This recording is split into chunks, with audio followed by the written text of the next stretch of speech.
Well, guys, we got a Game 7. The first NBA Finals Game 7 since 2016, and we all know what happened there. A series of iconic moments that will live on forever. And all we can hope is that we get something similar in a couple of days here.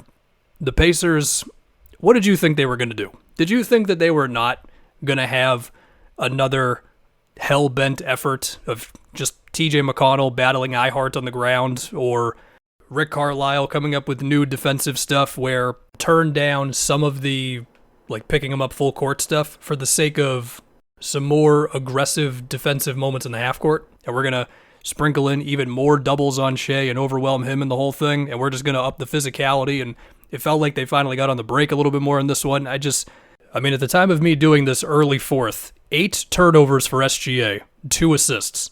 Yeah, 21 points, but so what? He did not have a good game at all. Only 4 made threes for OKC, and man, Nesmith coming over to double him when he's got Nembhard in the post. TJ coming over to double him when he's going one-on-one with Nembhard.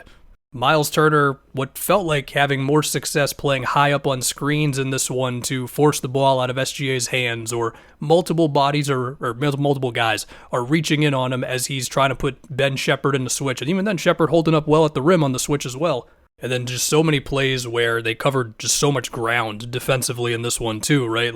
I won't kill you with too many specific plays, but just one that kind of stood out to me was on the same play, you had 2 to the ball on SGA, and then you had Nesmith hard helping off of J-Dub to get the ball out of Chet's hands, and then he gets back to J-Dub, forcing OKC to reset, and they don't get a good shot off.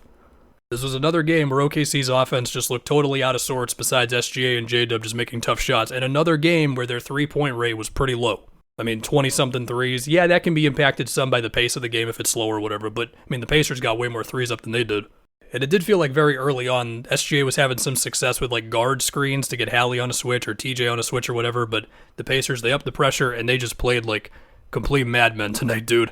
It also doesn't hurt when Chet is missing wide open dunks, or when Isaiah Joe, I think it was Isaiah Joe who made that pass that Halliburton stole that became the Siakam dunk in transition, places going crazy, whatever.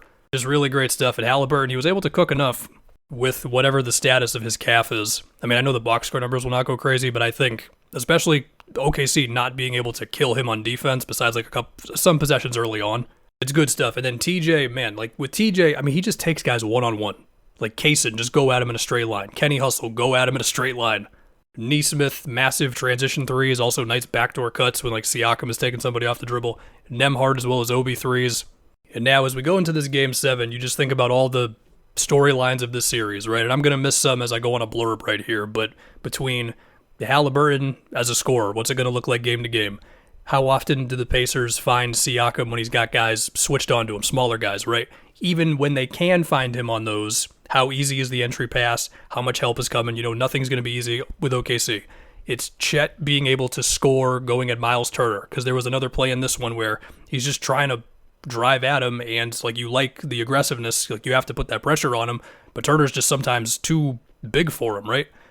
You've got, does Turner make the threes that the Thunder just sometimes have to concede to him, right?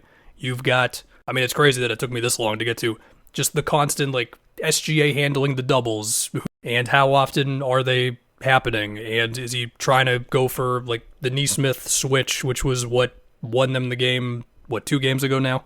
We also saw a bit more of Siakam on J-Dub in this game as well. It's not as easy for J-Dub to bully Siakam the way you can other guys, right? I don't know if you're going to see that for the whole game, but that could be something. And of course, TJ, Obi, Mathurin played 8 minutes in this game. Do you have any idea what to expect from Ben Mathurin in a Game 7 on the road in the NBA Finals? Because I certainly do not. Look, somebody is going to have a very bad Game 7. It could be somebody missing 9 threes when they're left open. It could be one of the big name players just reenacting their ugliest moments from this series. Some role player is going to make 5 threes. I have no idea which side it's going to be. And man, look, I don't want to have unrealistic expectations for this, but we all know that feeling you had watching the last Game 7 of the NBA Finals, those last 4 minutes. It's on YouTube, but you can't recapture the feeling of what it was when it was live. But we all know what that feeling felt like. We could be in store for that. We could also be in store for a blowout. Okay, that's on the table as well. But there's a very real chance that we are just a couple days away. This is going to feel like the longest couple days ever. We're just a couple days away from something iconic happening. And I look forward to it very much. Unless Kevin Durant gets traded or another trade happens, I guess, I'm probably not doing a video until then. So I will just say, I'll see y'all on the other side. I don't know what's going to happen.